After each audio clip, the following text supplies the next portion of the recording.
और बड़ी खबर आ रही है। आपको बता दें कि मशरिक़ वस्ता में बहरान थमने का नाम नहीं ले रहा है। इस बीच ईरान ने एक बार फिर से बहरीन और उर्दुन में ईरान ने ताजा हमले किए हैं। जी हां, जॉर्डन और बहरीन में ताजा हमले ईरान की तरफ से किए गए हैं, जो बड़ी खबर आ रही है। और आपको बता दें कि इस हमले में अमरीकी जो मफादात हैं, अमरीका की जो तंसीबात हैं, जो उसका इंफ्रास्ट्रक्चर है, उसे एक बार फिर से टारगेट किया गया है। तो मशरिक़ वस्ता एक बार फिर जंग के दहाने पर खड़ा है। ईरान और अमेरिका के दरमियान बढ़ती हुई कशीदगी अब सिर्फ बराह रास्त धमकियों तक महदूद नहीं रही, बल्कि मैदान जंग में एक नई हिकमत अमली अब सामने आ रही है। ईरान अब इजराइल पर मुसलसल हमलों के साथ साथ ईरानी फौजी अड्डों को भी निशाना बना रहा है। उन अमरीकी फौजी अड्डों को भी निशाना बना रहा है ईरान, जो पूरे खित्ते में वॉशिंगटन की अस्करी ताकत की रीढ़ की हड्डी समझे जाते हैं, जो बहुत इंपॉर्टेंट है दरअसल पेंटागन और वॉशिंगटन के लिए। हालिया दिनों में बहरीन और उर्दन में मौजूद अमरीकी फौजी तंसीबात पर होने वाले हमलों ने न सिर्फ अमरीका बल्कि उसके इत्तेहादी ममालिक को भी तशवीश में मुब्तला कर दिया है। परेशान है अमरीका।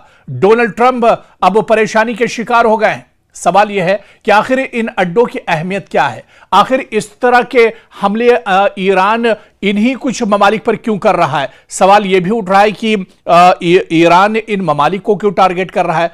जवाब ईरान का साफ साफ यह है कि दरअसल हम खलीजी ममालिक को या इन ममालिक को अटैक नहीं कर रहे, निशाना नहीं बना रहे, बल्कि इन ममालिक में जो अमेरिका का इंफ्रास्ट्रक्चर है, अमेरिका के जो तंसीबात हैं, अमेरिका के जो एयरबेस हैं, जो उसके फौजी हैं, दरअसल ईरान उनको टारगेट कर रहा है। ईरान ने साफ कर दिया है कि वो आखिर इन ममालिक को निशाना मशरिक़ वस्ता में क्यों बना रहा है। और अगर ये हमले इसी तरह जारी रहे तो आप ये मान लिए कि खित्ते की ताकत का तवाजुन अब दरअसल बिगड़ता हुआ नजर आ रहा है। अब यहां ईरान के हाथ से ये बाजी जाती हुई अब नजर आ रही, फिसलती हुई नजर आ रही है। फौजी जो एक्सपर्ट्स हैं, इनके मुताबिक ईरान की कोशिश यह है कि अमेरिका को एक ही महाज पर लड़ने के बजाय मुख्तलिफ समतों से दबाव बनाया जाए, मुख्तलिफ समतों से उसके ऊपर प्रेशर बिल्डअप किया जाए। इसलिए ईरान के तवज्जो इन मराकिज पर मरकूज है, जहां से अमेरिका दरअसल अपनी बहरी और फजाई कार्रवाइयां चलाता है, इंटेलिजेंस मालूमात हासिल करता है, अपने इत्तेहादियों को फौजी मदद फराहम करता है, जंगी जहाजों और तैयारों को ईंधन और रसद मुहैया कराता है। यानी हदफ सिर्फ फौजी नहीं बल्कि अमेरिकी लॉजिस्टिक नेटवर्क भी है। और आप देखिए कि बहरीन दरअसल बहुत इंपॉर्टेंट है अमेरिका के लिए। बहरीन में अमेरिका ने बहुत इन्वेस्ट करके रखा है। अमेरिका के बड़े बड़े यहां पर शॉपिंग मॉल्स, अमेरिका का जो एयरबेस है, उसका हवाई अड्डा है, उसके कई हजार फौजी यहां पर मौजूद हैं। तो बहरीन अमेरिका के लिए मशरिक़ वस्ता में सबसे अहम बहरी अड्डों में शुमार होता है, क्योंकि यहां अमेरिकी बहरिया का 5th फ्लीट भी कायम है। और यह फ्लीट आप देखिए कि कई इलाकों में अमेरिकी बहरी कार्रवाइयों की निगरानी करता है। खास तौर से जो बहरीन का 5th फ्लीट है वो खलीज फारस, अबनाए हुर्मुज, खलीज ओमान, बहरे अरब और बहरे अहमर को एक तरह से सेफगार्ड देता है, इसकी हिफाजत करता है। इसकी निगरानी दरअसल बहरीन से ही होती है। 5th फ्लीट ही इन तमाम जो ये समुद्री रास्ते हैं, गुजरगाहें हैं, इनकी जो निगरानी होती है वो बहरीन से होती है। इसी बेड़े के जरिए अमेरिका ईरान की बहरी सरगर्मियों पर नजर रखता है और इजराइल समेत अपने इत्तेहादियों को समुद्री तहफ्फुज़ भी फराहम करता है। इसी वजह से बहरीन पर ईरान के हमला करने की एक बहुत बड़ी स्ट्रेटेजी है। रिपोर्ट्स के मुताबिक ईरान या उसके हिमायत याफ्ता अनासिर ने बहरीन में अमरीकी फौजी तंसीबात को निशाना बनाने की कोशिश की, जिसका मकसद अमरीकी कमांड एंड कंट्रोल सिस्टम पर दरअसल दबाव डालना था। अगर ऐसे हमले कामयाब होते हैं तो इसके नतीजे में आप यह मानकर चलिए कि बहरी कार्रवाइयां मुतासिर हो सकती हैं, इंटेलिजेंस राब्ते कमजोर अमेरिका के पड़ सकते हैं, अमेरिकी बहरी बेड़े की नक्ल हरकत सुस्त पड़ सकती है, खलीज में मौजूद अमेरिकी जंगी जहाजों की सपोर्ट भी मुतासिर हो सकती है। और फिर इसके बाद अगर बात तो उर्दुन यानी उर्दन की जाए, जॉर्डन की जाए, यह भी बहुत इंपॉर्टेंट है। यह भी अमेरिका का एक बहुत अहम अड्डा एक तरह से माना जाता है। उर्दन बज़ाहिर जंग का मैदान नजर नहीं आता, लेकिन फौजी एतबार से यह अमेरिका के लिए मशरिक़ वस्ता में या खलीजी ममालिक में इंतहाई अहम मुल्क है अमेरिका के लिए। उर्दन में मौजूद टावर 22, आपने नाम सुना होगा, जब से जंग छिड़ी है टावर 22 का नाम भी सामने आ रहा है। उर्दन में मौजूद अमरीकी टावर 22 अमरीकी फौज का एक बहुत अहम अड्डा है, जहां से सीरिया यानी शाम, इराक और उर्दन की सरहदी पट्टी के करीब वाक़े है और यह अड्डा कई अहम जिम्मेदारियां अंजाम देता है। शाम और इराक में अमरीकी कार्रवाइयों की निगरानी करता है, यानी फजाई निगरानी, air surveillance, intelligence operations, drone missions और इजराइल के दिफाई निजाम की भी यह पूरी तरह से मदद करता है। रिपोर्ट्स के मुताबिक अब ईरान दरअसल इसी टावर 22 पर अटैक कर रहा है और इस पर एक तरह से टारगेट इसे ईरान ने बनाया हुआ है। हालिया हमलों में इस अड्डे के बाद लॉजिस्टिक मराकज और निगरानी के निजाम को नुकसान ईरान ने पहुंचाया है, जबकि मुतअद्दिद अमरीकी एहलकार जख्मी होने की इत्तलात भी सामने आई है। अगरचे नुकसान की मुकम्मल और आजादाना तस्दीक एक तरह से नहीं हुई है, अमेरिका, जैसे कि हम आपको पहले भी बता चुके हैं कि अमेरिका दरअसल इन्हें छुपाने की पूरी कोशिश करता है।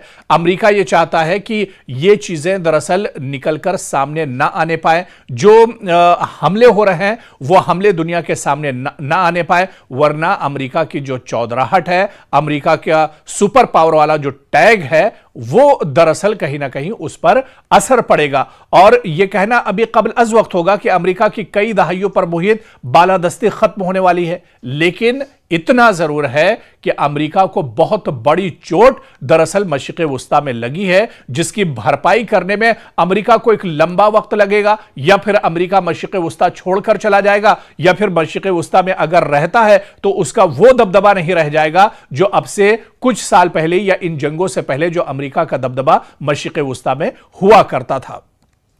क्योंकि मशरिक़ वुस्ता में जारी जंग अब सिर्फ ईरान, अमेरिका और इजराइल के दरमियान फौजी तसादुम तक महदूद नहीं रही, बल्कि इसने दुनिया के दो अहम तरीन बहरी तिजारती रास्तों को भी अपनी लपेट में ले लिया है। एक तरफ अबनाए हुर्मुज में ईरान और अमेरिका की कशीदगी बढ़ रही है, तो दूसरी जानिब यमन के हुसी जो लड़ाके हैं, उन्होंने बुहैरे अहमर और बाबुल मंदब में सऊदी अरब के खिलाफ नई बहरी कार्रवाइयों का आगाज कर दिया है।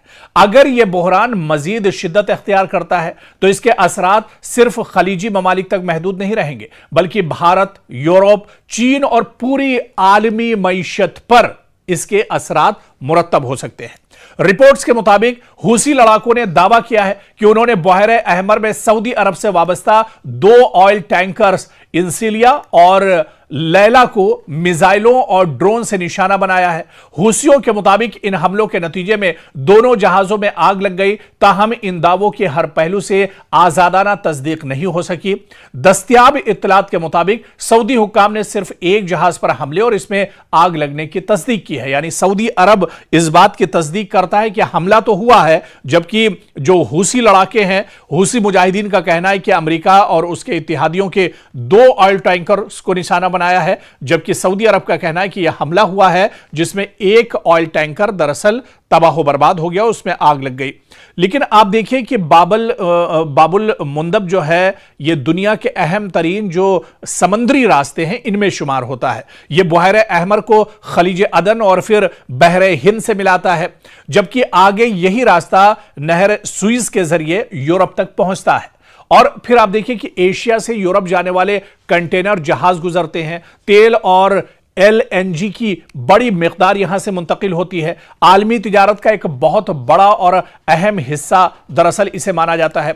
अगर यह रास्ता गैर महफूज हो जाए तो जहाजों को अफ्रीका के जुनूबी किनारे यानी कैप ऑफ गुड होप से लंबा सफर तय करना पड़ता है, जिससे वक्त, लागत और इंश्योरेंस अखराजात कई गुना बढ़ जाते हैं।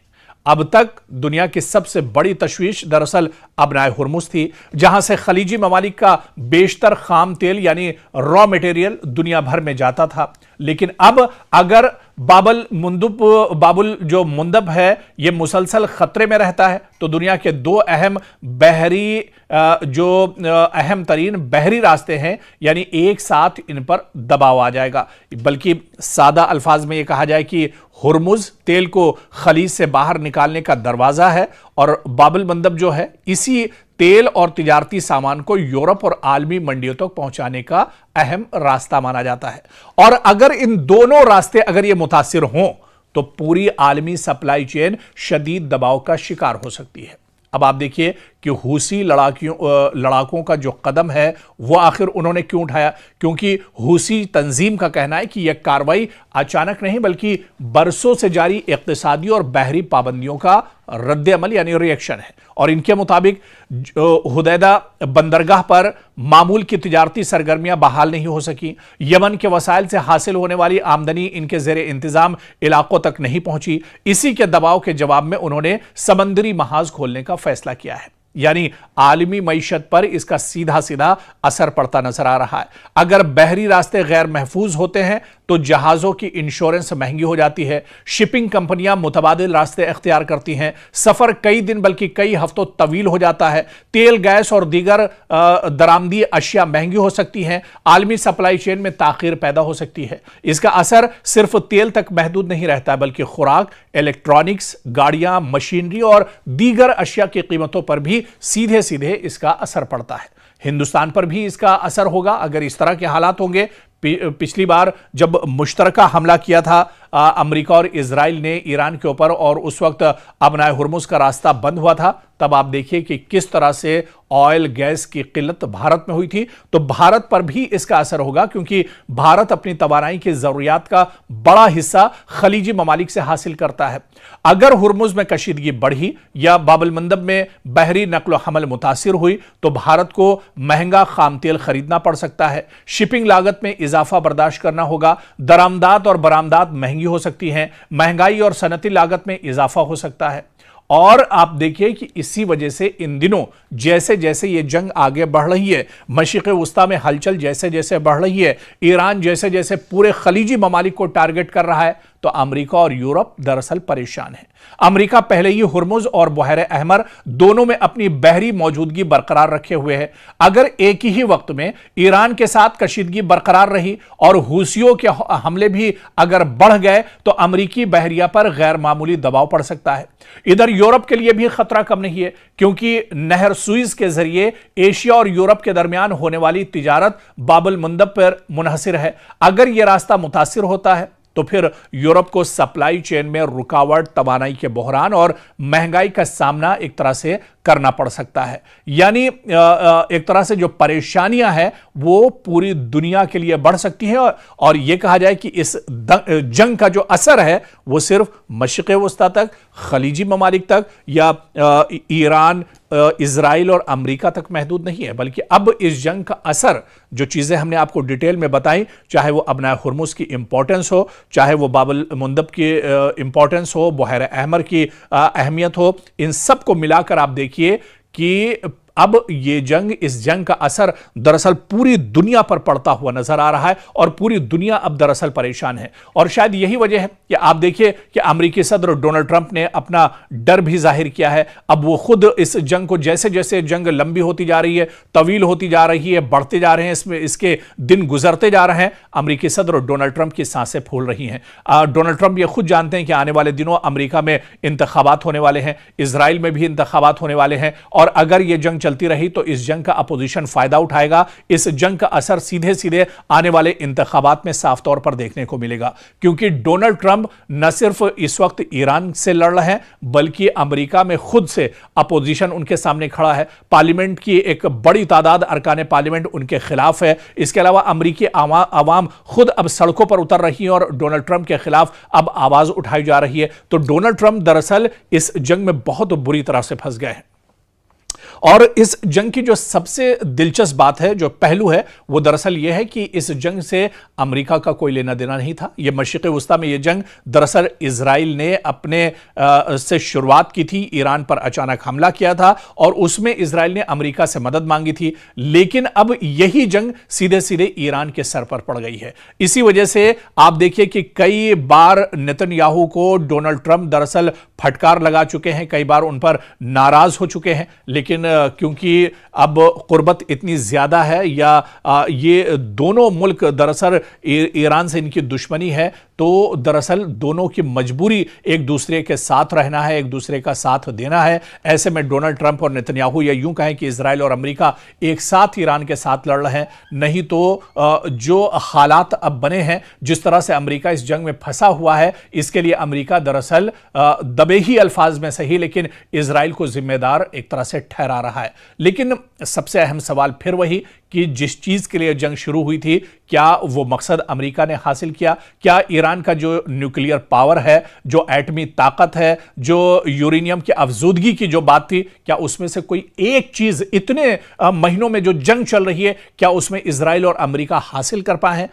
बस ये कि जो मासूम है उनका कत्ले आम हो रहा है, जो इंफ्रास्ट्रक्चर है आम लोगों के जो काम आता है ईरान के अंदर, उस पर लगातार हमले किए जा रहे हैं।